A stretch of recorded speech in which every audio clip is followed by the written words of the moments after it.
Bab 1. Pendahuluan. 1. Latar belakang masalah. Perkembangan zaman dan teknologi mempengaruhi keberagaman kebutuhan masyarakat. Penerapan teknologi di negara-negara industri mengalami kemajuan pesat. Hampir semua sistem dan mesin industri serta komponennya dirancang sedemikian rupa sehingga kekuatan maksimum dan maksa pakainya dapat ditentukan. Ini membutuhkan waktu penelitian dan ketelitian yang tinggi. Untuk mendapatkan baja dengan sifat mekanik yang diinginkan, diperlukan beberapa proses kimia, misalnya kekerasan, ketahanan korrosi, dan lain-lain. 2. Tujuan penelitian. Tujuan penelitian ini adalah untuk mengatur laju korrosi stainless steel 304 yang telah mengalami pengelasan dalam lingkungan HNO3 dengan pH 0,2 dan 0,5. 3. Batasan masalah. Batasan permasalahan yang diberikan oleh penulis yaitu 1. Bahan yang digunakan dalam penelitian dan adalah stainless steel tipe 304 yang telah mengalami pengelasan. 2. Proses pembuatan larutan HNO3 dengan pH 0,2 dan 0,5 dengan kondisi awal HNO3 pekat 65%. 3. Benda uji yang akan diliti dimasukkan ke dalam tabung kimia berisi larutan HNO3 dengan pH 0,2 dan 0,5. Kemudian tabung ditutup supaya gas dari larutan tidak mengkorosi lingkungan sekitar. Bab 2. Tinjauan pustaka.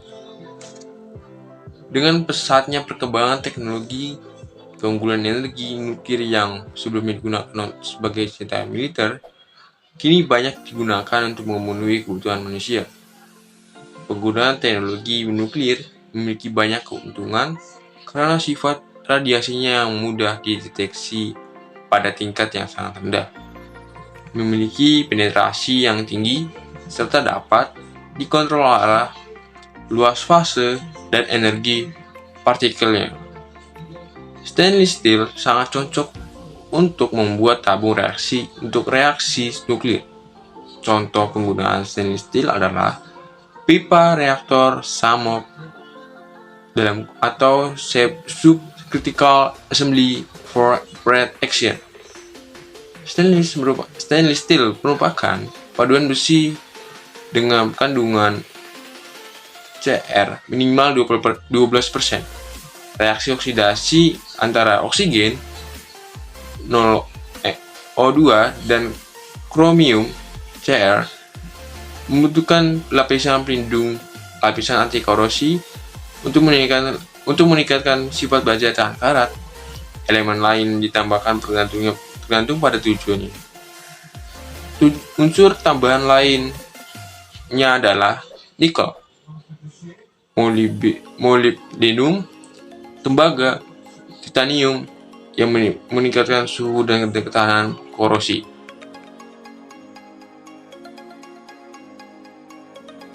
Ya, yang ketiga ada metode penelitian yang bisa kita lihat pada bagian alir penelitian berikut. Yang pertama, benda uji stainless steel 304, benda uji 1 dan 4 tidak mengalami pengelasan. Benda uji 2356 mengalami pengelasan. Yang kedua ada pengambilan data berat mula-mula ditimbang. Pencelupan benda uji ke dalam larutan HNO3 pH 0,2 dan pH 0,5 pada suhu 70 derajat Celcius selama 6 jam dilanjutkan pada suhu 29 derajat Celcius selama 18 jam dan dilakukan secara periodik selama 3 bulan. Dan terstruktur larutan HNO3 65% pekat dan pembuatan larutan HNO3 pH 0,2 dan pH 0,5. Yang keempat ada pengambilan data berat setelah 7 hari ditimbang. yang kelima analisis dan perhitungan, dan yang keenam kesimpulan dan saran. Ya, kita menuju ke alat dan bahan. Yang pertama ada larutan HNO3, yaitu yang 65%. Yang kedua ada stainless steel 304 yang dilas. Yang ketiga ada tabung reaksi, neraca analitik, dan yang kelima pH meter digital, dan yang terakhir water bath dan termometer.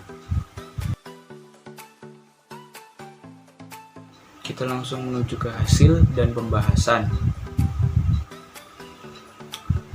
Pertama-tama kita ke larutan HNO3 atau asam sitrat pH 0,5. Yang pertama itu ada stainless steel tanpa mengalami pengelasan TIG. Benda uji 1 merupakan plat stainless steel tanpa mengalami pengelasan, direndam pada larutan HNO3 pH 0,5. Dan hasilnya benda uji pertama sebelum mengalami perendaman selama 3 bulan. Yang kedua ada stainless steel yang mengalami pengelasan TIG, benda uji 2. Data percobaan laju korosi stainless steel 304 yang telah mengalami pengelasan pada larutan HNO3 pH 0,5. Hasilnya adalah benda uji 2 mula-mula. Yang ketiga stainless steel yang mengalami pengelasan busur listrik, benda uji 3.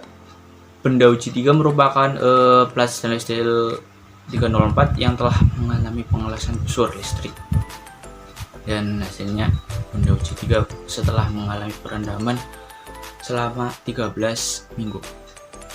Gambarnya bisa dilihat pada PPT di atas. Dan kita lanjut ke larutan HNO2 pH 0,2. Yang pertama ada stainless steel tanpa mengalami pengelasan TIG, benda uji 4. Data percobaan laju korosi stainless steel 304 tanpa mengalami pengelasan pada larutan HNO3 pH 2. Hasilnya benda uji 4 setelah mengalami perendaman selama 12 minggu. Gambarnya ada di atas, di PPT di atas. Yang kedua, stainless steel yang mengalami pengelasan TIG, benda uji 5. Data percobaan laju korosi stainless steel 304 yang telah mengalami pengelasan pada larutan HNO3 pH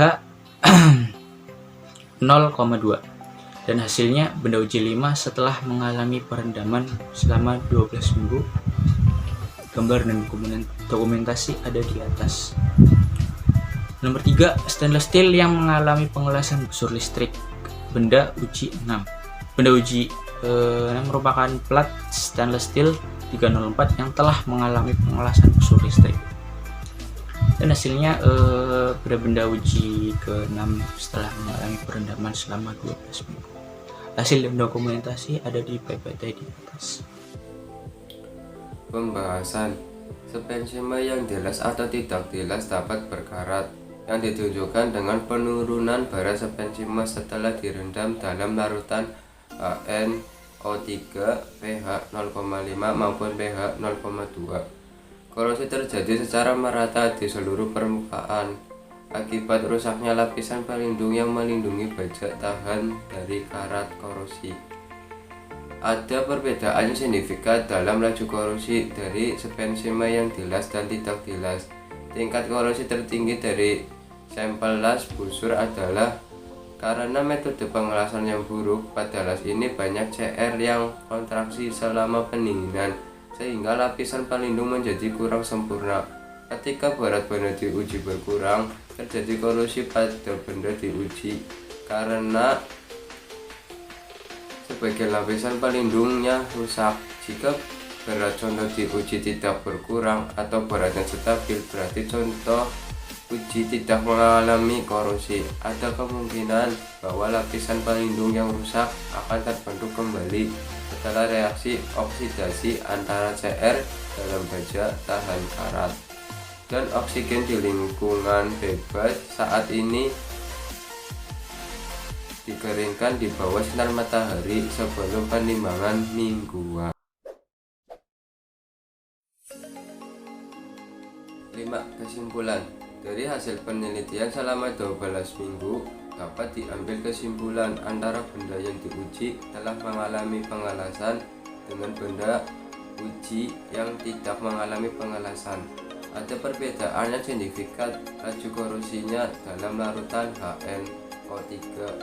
Semuanya sama-sama mengalami korosi, baik yang mengalami pengelasan maupun tidak mengalami pengelasan. Tetapi korosi tertinggi terdapat pada las busul listrik. Korosi yang terjadi merata pada seluruh permukaan benda uji karena rusaknya sebagian dari lapisan protektif layer. Untuk laju korosi tertinggi pada pH 0,5 yaitu 0,245 gram DM2 minggu. Sedangkan untuk laju korosi tertinggi pada pH 0,2 adalah 0,223 gram DM2 minggu.